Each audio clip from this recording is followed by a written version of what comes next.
Hello! তো কাল তো ছিল অক্ষয় তৃতীয়া, আর আমার খুব একজন কাছের ও প্রিয় এক আন্টির বাড়ি কাল ছিল পুজো।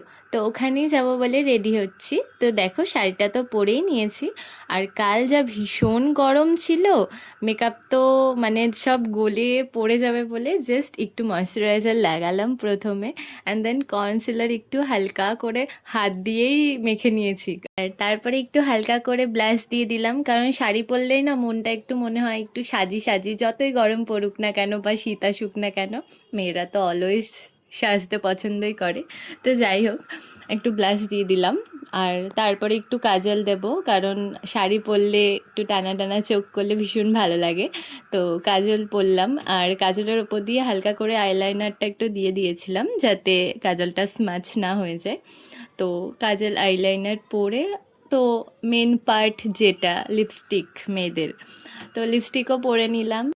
তো লিপস্টিক পরা তো কমপ্লিট হয়ে গেছে, দিয়ে মা বললো একটা ছোট্ট হার পরতে, তো মাই পরিয়ে দিল হারটা।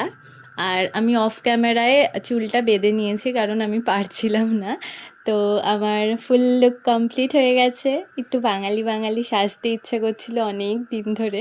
তো দেখো তো কেমন লাগছে আমাকে। আর এটাও জানিও তোমাদের কি আমার এই সাজগোজের ভিডিওগুলো দেখতে ভালো লাগে। তো আজকের মতো সকলকে টাটা।